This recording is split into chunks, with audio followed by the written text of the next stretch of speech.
Hey everybody, Pete Blank here. Thanks for joining us today. We've had some fun for a few minutes getting everybody ready for this lunchtime learning blast that we're doing here on behalf of the Personnel Board of Jefferson County. So I'm happy that y'all have joined us today, April 28th. It's a Tuesday, and today's topic is going to be preventing burnout. So again, if you've got the chat box, you can drop some stuff in the chat box there as we start talking about, are we burned out? How do we prevent burnout? And what does burnout look like in regard to our stress levels and things like that? A couple caveats. We're doing this recording or doing this webinar during the COVID-19 crisis. So it'll be very interesting for you to think about this concept of what does burnout look like pre-COVID-19 versus working remotely, working at home, having a displaced workforce. Because a lot of the data I'm going to share today is about workplace culture. When we talk workplace culture, we're talking about stuff that happens at work, but the culture is shifting now. You all know that once people start coming back to work, those who have been displaced and those who have been moved around a little bit, it can look a whole lot different as to what the culture looks like. And are people being burned out who are working remotely right now? We don't really know. So we're going to talk about that. Hey, Phyllis, thank you for joining us. Glad to have you here as well. All right, who? This is not the rock band. I should have put a graphic of the rock band. This is the world famous World Health Organization. And they're the ones who are following up on the coronavirus and the pandemic and giving us those numbers. They actually came out with an actual definition of what burnout is a little while ago. And they classified burnout as it's chronic workplace stress that has not been successfully managed. So if you have chronic workplace stress that has not been successfully managed, you may be feeling some of that burnout. And again, this is going to happen to all of us at one time or another in our work lives. Is the stress that's happening around us being managed correctly? We're about to find out. It can happen to anyone. So here's a funny story. I was speaking at a conference about 6 months ago, and it was for a medical community. And they were talking about all their physicians that were going to conferences, and every conference now has a breakout session called How to Prevent Physician Burnout, How to Prevent Nurse Burnout, How to Prevent Doctor Burnout. And so they go to these sessions, and then they come back and they're like, well, I guess I'm burnt out. Like they didn't know they were feeling burnout until they went to the session and reinforced that, oh my word, I must be burned out at work. But when we think about the official title of burnout, we think about the healthcare industry. Oh, they work so many hours. Maybe you think about Google, how they work 80 hours a week. There's got to be a high burnout in there. What other careers? Type it in the chat box for me if you want. What other careers do you think people think about when you say, what type of high level, high stress environment probably leads to burnout? Sure, people may say teachers. Absolutely, you got teachers out there because they get burned out. It's the same thing day in and day out. Could be public safety, police and fire maybe getting burnt out. Your first responders, absolutely. Teresa says law enforcement. Absolutely, all of your first responders. Pastors, Greg say, could be burned out. But here's the interesting thing about burnout, y'all. It can happen to anyone, hence the funky slide I just made. Yeah, it can happen to anyone. It doesn't have to be air traffic controllers. It doesn't have to be people that work 80, 90 hours a week. So we tend to associate it with long hours worked and a stressful environment. Burnout can really happen to anybody. And that's what we want to kind of talk about today. One of the key things that leads to burnout, according to a study done in Norway, the spirit of Norway, the Netherlands. I wasn't even close. In the Netherlands, I knew it started with N, is this concept of presenteeism. Presenteeism. So let's talk about what presenteeism looks like. And if you're a supervisor or a manager and you're watching at this time, keep this in mind. Your employees are following your lead. Now, there's certain shifts like public safety, fire, police, where you have to be at work from 7 to 7, period. It's shift work. I think of manufacturing. You have to be there 7 to 7. But if you're working in an office environment, I saw someone say teaching, even if you're working as a teacher, yeah, I've got to be there between 8 to 3 or whatever.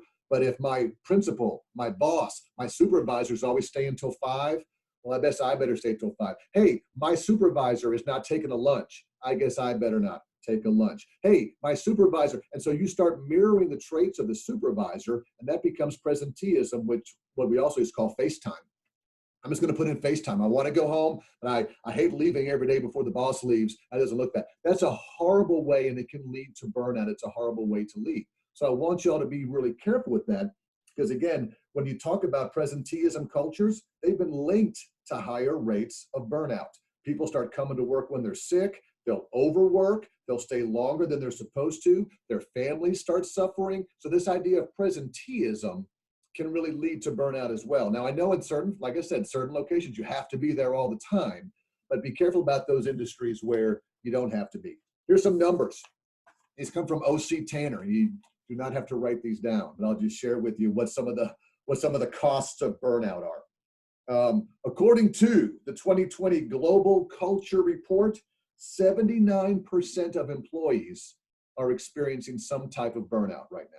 Could be mild burnout, moderate, severe, but almost 80% of people are experiencing some type of burnout. What does that mean? Over 120,000 deaths per year can be attributed to burnout. How about that? $190 billion in healthcare spending attributed to burnout. 23% of people who feel burnt out are more likely to go to the emergency room. There's a higher risk of diabetes, coronary heart disease, high cholesterol, and 50% of turnover can be attributed to people being burnt out. They always say, oh, people leave a manager, they've got a bad manager. That could be a sub-factor of it, as well as just the fact that they're burnt out from their job because of the work culture. And then all of these numbers, I've got the red arrow next to them, all these numbers here, there's a 220% decrease in the probability of you having engaged employees. There's a 210% decrease in the odds that the employee is going to speak good about your organization. There's a 247% decrease in the chance of great work being done. So everything is going down as burnout goes up. So again, our whole goal is to try to minimize it. Well, Pete, who's in charge of reducing my burnout? Me or my supervisor? Both, but. Okay, both, but. It is up to the leader, the supervisor, the manager to create a culture that minimizes you being burned out. But it's also part of your responsibility as an employee when these factors come up, when these things start coming up, for you to go to your supervisor and say, I'm getting a little close to burnout and here's why. I'm feeling very stressed and here's why. I'm feeling very anxious and here's why. If your supervisor doesn't know, they can't adapt. If you've got a horrible supervisor out there, and I know we've got about 18 people on the webinar today, some of those people may be going, Pete, you don't have my supervisor. You have no idea how frustrating it is to work for this person. They're causing my burnout. If I just go tell them it's because of you, well, then your burnout will be over because you'll be fired. So, I mean, no more stress. But yeah, you've got to somehow take a little bit of accountability for this as well. So here's what the study shows. OC Tanner did a workplace study back in 2020, the early part of 2020. And what they found was, one of my opening questions for y'all was, do you think it's the culture, the leadership, or the work hours that causes burnout? They say it's the culture. They say their research shows that if you work for a poor culture, you're going to become burnt out more than normal. So doesn't matter if you're a supervisor, doesn't matter if you're an employee, an individual contributor. We do a training class at the personnel board all about culture. And in this, we talk about it's not the supervisor's job to be the only person to define the culture. Leaders can drive the culture, they can inspire the culture, but the employees are the ones who are going to own it. So even if you're like, Pete, I can't do anything about this, sure you can. Sure you can. So let's go ahead and jump into these 6. We've got about 5 minutes left, so we're going to rock and roll through these 6 essential elements of workplace culture. Number 1, purpose. Purpose. This is not mission, vision, and values, okay? For all of my government workers who are watching right now, what is the purpose of government work? Type it in the chat. And by the way, there's no answer. I don't have the answer key. But in your mind, what is the purpose of you working for local government? And if you don't work for local government, go ahead and type in the chat box whatever you want. Because we can talk about mission, vision, and values, but at the end of the day, employees want to have a purpose, an inspired purpose. Serve the community, serve the public, Meet the needs of the community. Y'all are nailing this. Except for Parker, employment of people. Our job is to employ people. You will have a job in the merit system. Sorry. I mean, yes, it's true, but yes. That's not going to keep somebody totally engaged. It's the purpose of you're making people's lives better. You are serving the citizens of you have to be. So if you're not feeling a connection to the purpose, 39%, it says a lack of purpose leads to a 39% increase odds of burnout. Think about that. Why am I here? And we'll use police to protect and serve, to protect and serve. We hear that so much, it sometimes loses its purpose because it's true. It's a very valuable purpose, but if it's not sold and reinstated by the leadership and talked about and oozed into the culture, I'm still going to get burnt out. You have to remind me why I'm protecting, remind me why I'm serving, give me this overall purpose of what I'm trying to accomplish. So 39% increased burnout if I have no purpose. Next one, how about opportunity? This is going to hit us hard after this COVID-19 pandemic, quote unquote, is over. 16% of people, your odds of burnout increase by 16% if you don't have opportunity. Now, opportunity here for them is not necessarily defined by promotions, but it's defined by opportunities to learn, grow, and develop. Okay. My biggest fear, we all live in the world of learning and development. When it comes time for budget cuts, when it comes time for things to be checked off the list and budgets and money's not coming in and tax money's not coming in and all this stuff, let's cut the training. We don't need to send people to conferences. We don't have to invest in them anymore. And I understand the business rationale behind that, but you have to mirror that with the fact that there's a 16% higher chance odds of burnout if you take away my learning opportunity, you take away my time for growth, and you take away my time to get better as an employee. So we're going to have to balance that as we come on the upcoming financial challenges we're all going to face. Lack of success. Let me define this for you. This is more private sector than public sector, but this is where the bottom line of my company is more important than me, the person. The bottom line, the return to shareholders, did we come in under budget? Did we save money this year? That is more important than the people. When employees believe that their bottom line is more important, that the company believes the bottom line is more important than they are, there's a 185% chance higher of burnout.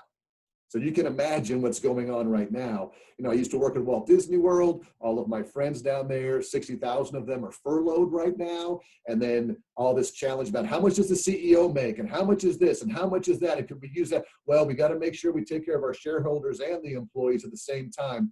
That's a struggle.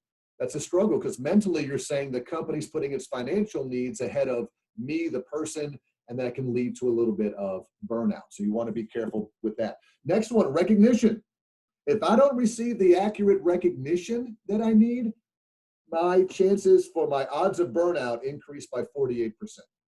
So again, don't just put this on the leaders, y'all. Create a peer-to-peer recognition process. We have something at the personnel board now where on our intranet system, if we see one of our coworkers doing something good or getting excited or do a nice job, we'll go in and we assign them a star, a personnel board star, and it goes on their formal, record card, I guess, or their, the official file, and then that gets sent to their supervisor, and they get an email that says great job, and they're mentioned at a quarterly staff meeting who got recognized. That's still important these days. So yes, the supervisor should do it, but you can do peer-to-peer recognition in your organization as well. Tell somebody good job, leave them a note, whatever it takes. That's important because that's going to increase to burnout if people are not getting that. Y'all mentioned leadership in the opening poll. Trust in leadership causes burnout if it's not there. A decreased trust in leaders leads to an increased odd of burnout by 29%. So again, leaders, how are you building trust during this time when people are working remotely? How are you communicating with them? Are you sharing all the information with them? Are you trusting them to work at home without micromanaging them? Still hit your deadlines, but I'm not going to have to check in with you every day. How is this trust being built as we build these remote workplaces and people are coming to work as well? How come they get to work at home and I don't get to work at home? Well, you don't know what they're doing, but how come you're watching me all the time? you got to make sure you have trust, that you build this trust up so that people will respect you and they'll have less burnout. Last one is this, well-being. This is more of a sense of belonging and being connected to something. So not necessarily, we talked about purpose earlier, not necessarily purpose, but well-being is just a lack of connection, and a decreased sense of belonging increases your risk of burnout by over 50%. Why am I here? No one knows I'm here. I have no friends. I don't eat lunch with anybody. I come to work, I check in, I go out. If I leave, they consider me a number. They'll replace me with somebody else. Why am I going through this whole thing? So you've got to have this sense of, and in fact, the Gallup organization, if you all have ever done their Q12 study, one of their questions in their employee engagement survey is always, I have a best friend at work. True or false, I have a best friend at work. Now, not necessarily a best friend, you don't have a best, but you've got to feel connected in some way, connected to the organization and what they're getting done. So those are the top 6 things, again, that will help you reduce burnout the best you can. Burnout is caused by a lack of purpose, a lack of opportunity, a lack of success. The company saying success is more important than the people, a lack of recognition, a lack of trust in leadership, or a lack in well-being. So let's open up our last poll, and we'll have any last chat comments that you all might want as well. Hang on a second while I open this up. This last poll is just going to talk about these 6 things. Which of these culture issues is most likely to be present in your current job, which could in turn lead to burnout? So where you are right now, this is anonymous. So again, this isn't emailed or sent to anybody's leaders. So go ahead and look at this poll right now. Which of these current issues is most likely to be present in your current job, which could lead to burnout? Do you not have a purpose? Do you not have an opportunity to learn, grow, and develop? Do you think that the company believes that the bottom line is more important than you are? Are you not getting the recognition that you would deserve? Do you not trust your leaders? Or do you not feel like you belong to somebody? So again, by choosing one of these, it doesn't mean that you're burnt out. It's just saying, if you were going to become burnt out, if one of these 6 was going to hit you between the eyes, which of these do you think at one time or another would actually maybe apply? So I'll give you a few more seconds. I love my local government employees. You all will take polls on anything, but once we're recording and it's out there and we're just not sure, Pete, are you sure you're not going to send it to Jeff? No, Jeff is not getting this, y'all, I promise. I didn't say low trust in leadership, Jeff. I just said low trust. And there goes my job security. All right, so a couple more seconds. Which of these are going to cause it? Let's end the polling. Let's share the results. And I know if you're watching this on a webinar, you can't see, but I'll tell you what the results were. Thank you for setting up training. The lack of opportunity to learn, grow, and develop is the highest ranked one of how people might feel burned out. Sure, I'll come to work, I'll do the job, I'll put in the time. But please remember, I want to get better. I want to learn new skills. Doesn't have to be a promotion, but I want to go laterally. That was number 1, followed by I'm not getting recognition or low trust in leadership. Okay, awesome. So that's your challenge today. Again, if you are working out there, just don't get burnt out. I mean, we're having all these things talking about stress, and it's all about going outside and walking around and exercise and get your mind right. All that's great, but in the workplace, you still got to have a purpose. You still got to have success. You still have to feel like you're part of something bigger. So excellent. So thank you all for joining us today. Any final comments, put them in the chat. If not, this is going to end our meeting for today. We've got 2 more coming up over the next 2 days, coming up on Thursday, or Wednesday and Thursday, and we hope to see you there. Thank you all for joining us. Appreciate it. It's been a fun day. Go out and enjoy this beautiful, beautiful weather. Don't get burnt out, and we'll talk to you again soon.